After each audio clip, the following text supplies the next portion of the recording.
Hey y'all, Jamie here with Country Diggers. Thought I'd do a video on bottles today, my whiskey bottles.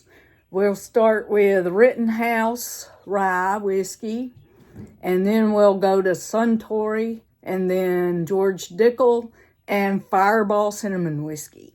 So stay tuned. Alright, we'll start with this Rittenhouse. 1941 Rittenhouse Rye Whiskey. Bottled in bond. Federal law forbids sale or reuse of this bottle.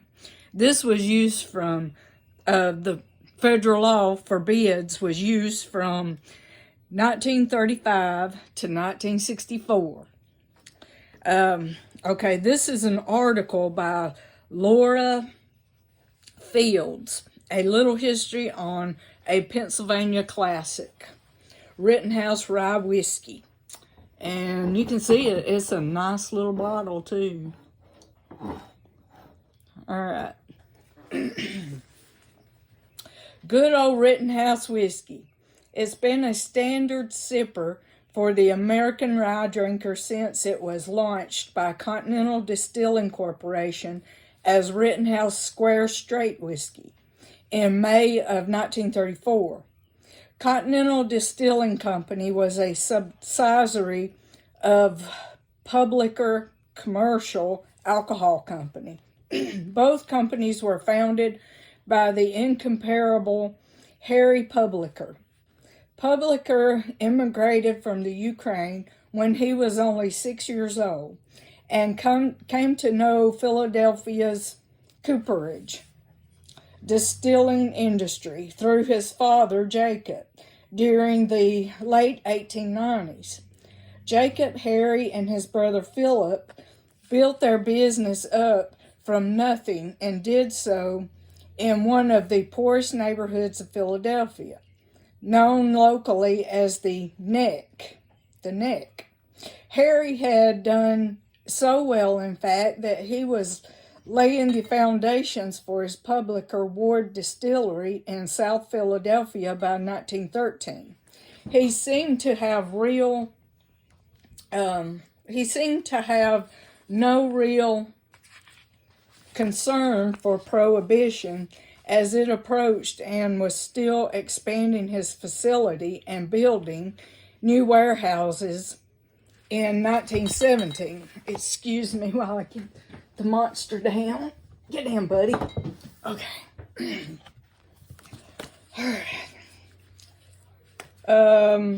Okay.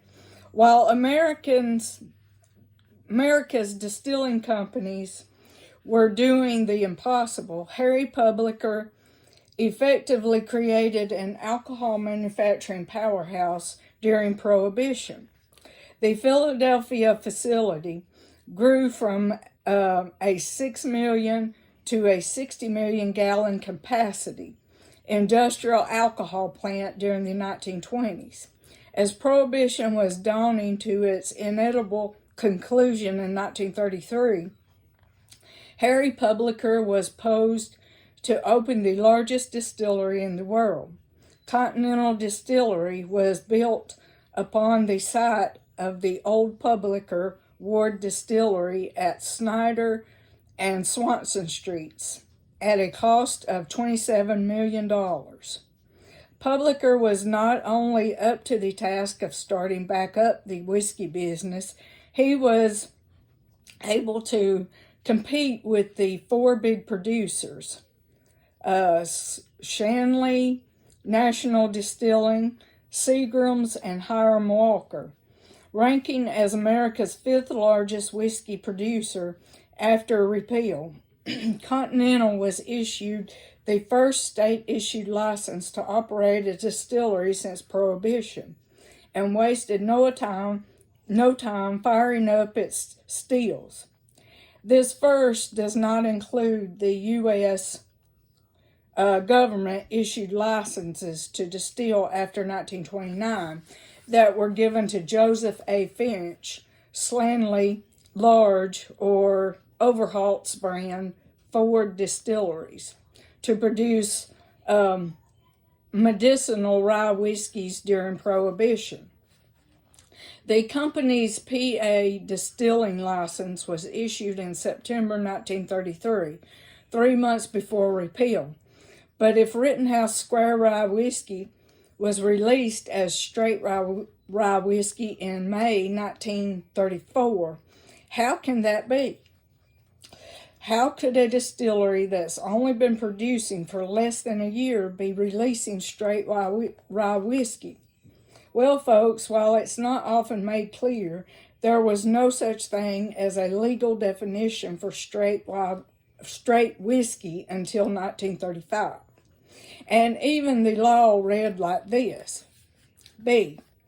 Straight whiskey is an alcoholic distillate formed from a fermented mash of grain, distilled at not exceeding 160 proof, and withdrawn from the cistern room at not more than 110, and not less than 80 proof. Whether or not such proof is further reduced prior to bottling to not less than 80 proof, and is number one, aged for not less than 12 calendar months if bottled on or after July 1st, 1936, and before July 1st, 1937.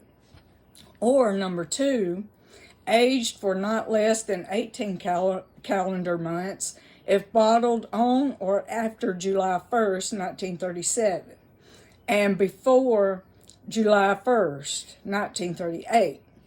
Or number three, aged for not less than 24 calendar months if bottled on or after July 1st, 1938. Rittenhouse did not claim to be 2 years old. It certainly did not claim to be bottled in bond until several years later. It just claimed to be inexpensive and widely available. The term straight was just an industry term that meant it was straight from the barrel, and that was pretty much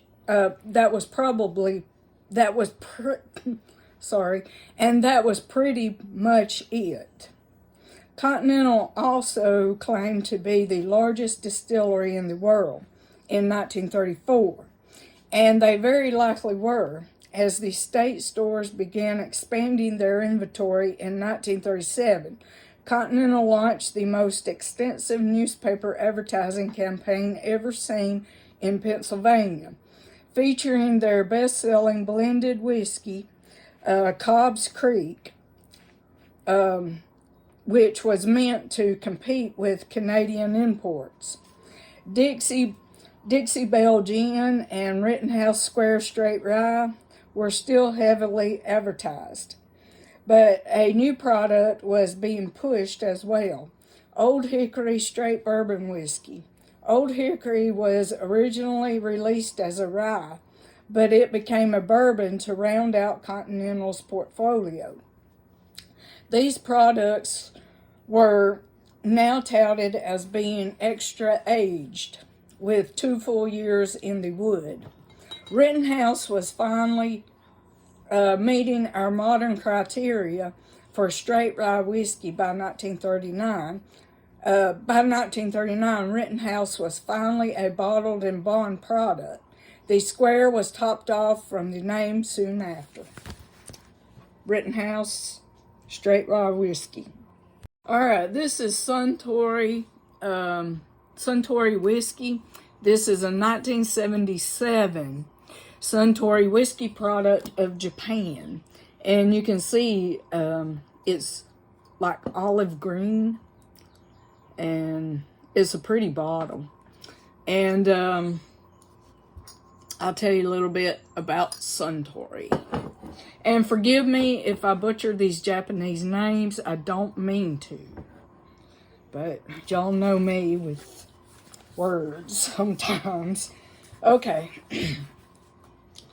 Suntory Whiskey, product of Japan. A blend of the choice whiskeys established in 1899. Suntory is a Japanese multinational brewing and distilling company group established in 1899. It is one of the oldest companies in the distribution of alcoholic beverages in Japan and makes Japanese whiskey. Suntory was started by Shinjiro Torii, Torii, who opened his store, Torii Shoten, in Osaka, I think, Osaka. I'm not sure what. I should know what that is. How to pronounce that word, but I don't.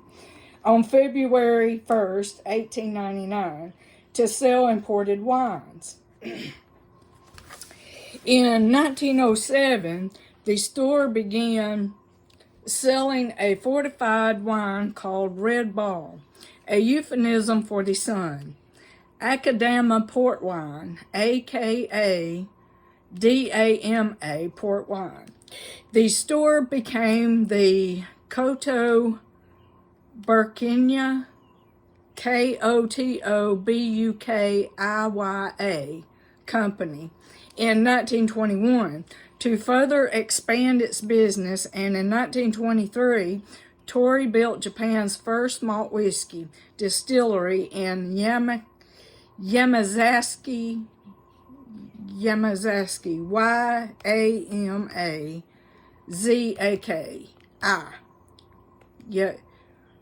Yamazaki Distillery.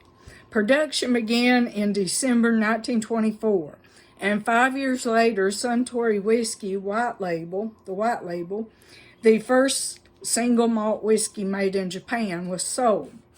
Due to shortages during World War II, Koto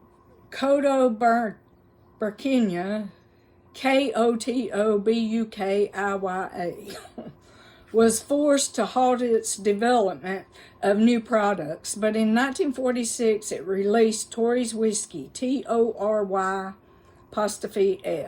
whiskey, which sold well in post-war Japan. In 1961, Koto Burkinya launched the Drink Tories and Go to Hawaii campaign.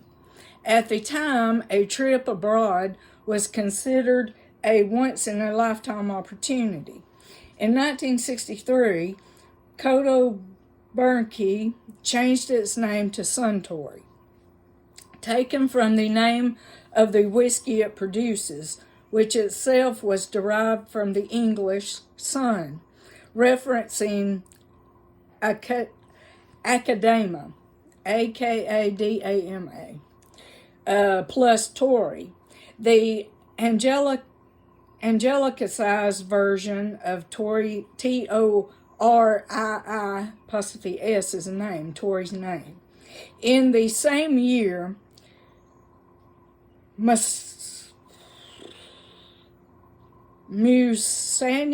Beer Factory, MUSASHINO, Beer Factory began its production in the Suntory beer.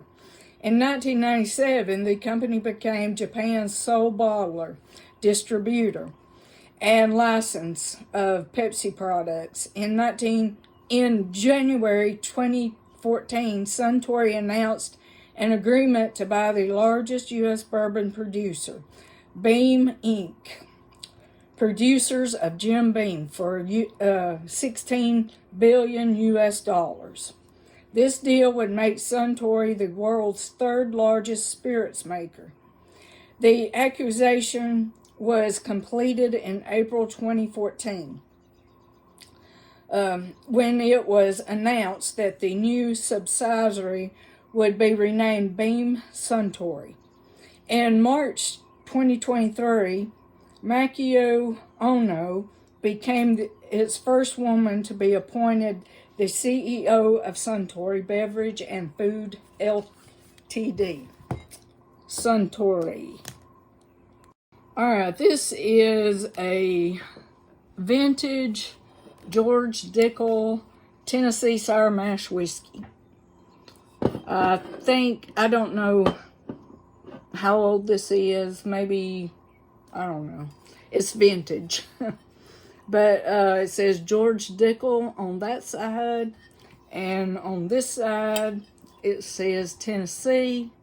And you got the moonshine jug right here with the Dickel 1870 Tennessee Sour Mash Whiskey.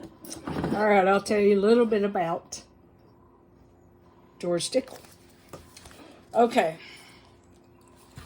George Augustus Dickel, February 2nd, 1818 to June 11th, 1894, was a German-born American businessman, best known for his namesake brand of whiskey, George Dickel, one of the two major brands of Tennessee whiskey, though he was not the distiller of the whiskey, which was originally sold under the brand name Cascade.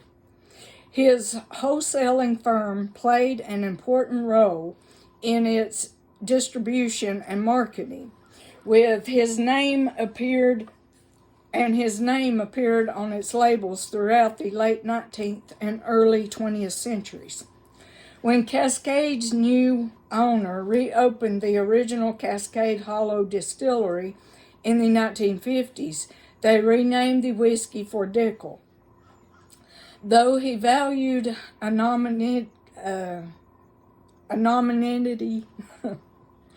and preferred to work in the background in business dealings, Dickel was a prominent resident of his adopted hometown of Nashville, Tennessee. He owned a number of small business enterprises at various times, in addition to his liquor wholesaling business. Dickel migrated to the U.S. in 1844 from Germany and relocated to Nashville in 1847. Dickel first began selling liquor in 1861. During the Civil War, rampant smuggling took place in Nashville. After Union soldiers occupied the city in 1862 and banned the sale of liquor. While there is no direct evidence linking Dickel to wartime smuggling, the Swabs, of course, a family of Alsatian, Alsatian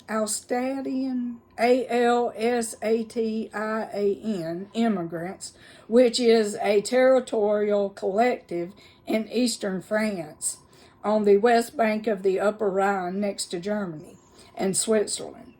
Alsatian culture is characterized by a blend of German and French influences, with whom Dickel would long be associated, were heavily involved in Nashville's illicit whiskey trade. A son-in-law of Abram Swab, Meyer Salzkotter, who had been a business associate of Dickel's since 1859, was caught by Union authorities in possession of a large quantity of contraband liquor. Salzkotter argued that his in-laws had saddled him with the whiskey, but was nevertheless arrested and jailed. Upon his release, he divorced his wife, Celia Swab. At the end of the war in 1865, Dickel opened a liquor store on South College Street in Nashville. He had relocated to South Market Street, modern-day 2nd Avenue. By the following year, he relocated by the following year. In 1867, Dickel began blending whiskey and was arrested and charged in federal court for rectifying liquor without a license. In spite of these charges, Dickel's liquor retail continued to thrive. By 1870, Dickel had established a liquor wholesalers of the day, Dickel and Company, purchased whiskey directly from distillers from around the region and sold it in barrels, jugs, and bottles. The company also sold beer from Nashville area brewers, including ales and lagers produced by South Nashville brewer Strife and Pfeiffer, as well as wines and brandies. The company was one of the first in Nashville to directly import liquor, including Scottish and Irish whiskies, Dutch gin, and champagnes. In 1875, advertisement described the company's specialties as copper distilled sour mash whiskeys and imported champagnes, and noted the company shipped nationwide. On March 17, 1874, a fire swept through Market Street, destroying the Dickel and Company headquarters and just missing the large warehouse, which was filled with $60,000 worth of whiskey. Another fire in May 1881 destroyed the warehouse, however, which represented for the company. I can't read my writing. I think that's however. The warehouse, however, which represented for the company with a $75,000 loss. In reporting on this,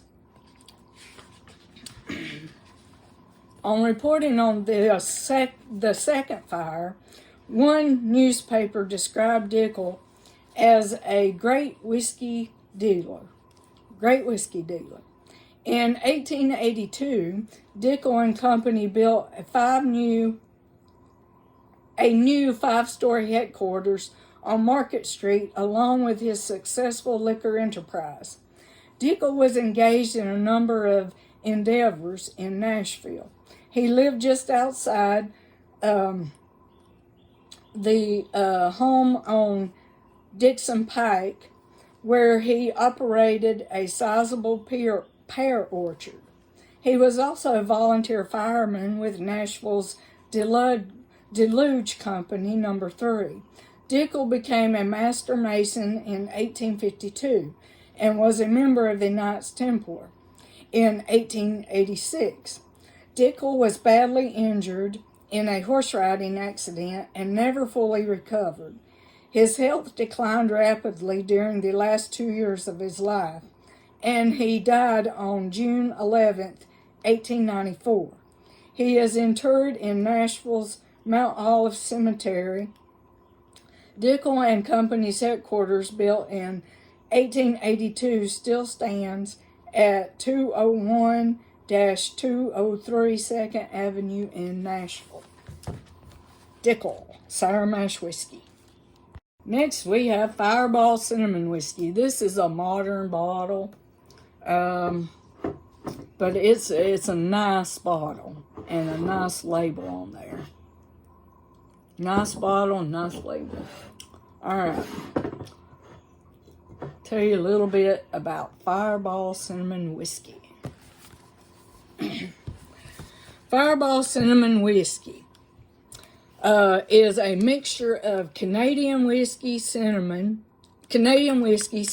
flavoring, and sweeteners that is produced by the Sazerac Company.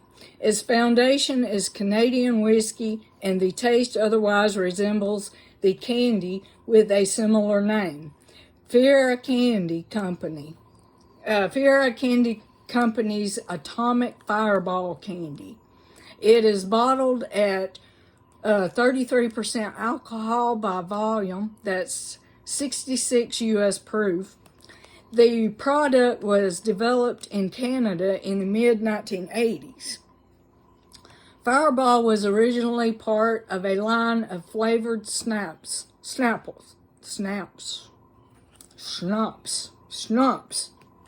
that. Developed by Seagram's in the mid-1980s. The manufacturer's storyline is in part that it was the product of a Canadian bartender's efforts to warm up from an Arctic blast.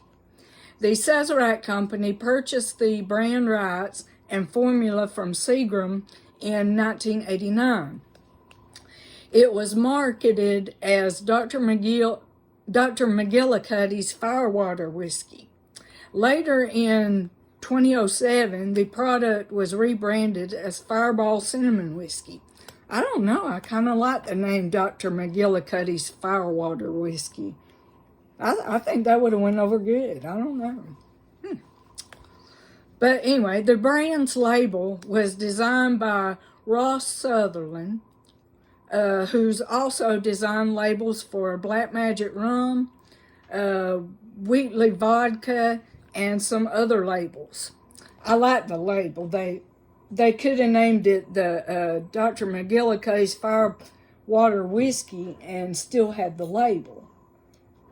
Reckon? I don't know. But I like the label. Anyway.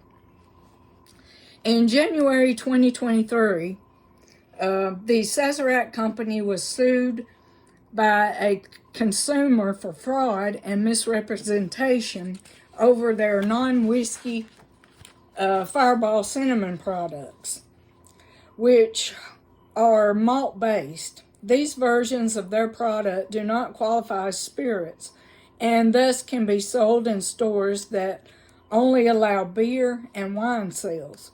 According to the lawsuit, the Fireball Cinnamon packaging and appearance are nearly identical to the flagship whiskey product in order to confuse consumers. The lawsuit filed in the United States District Court for the Northern District of Illinois is currently ongoing. All right, hope y'all enjoy Fireball Cinnamon Whiskey. Nice label. All right. See you back soon.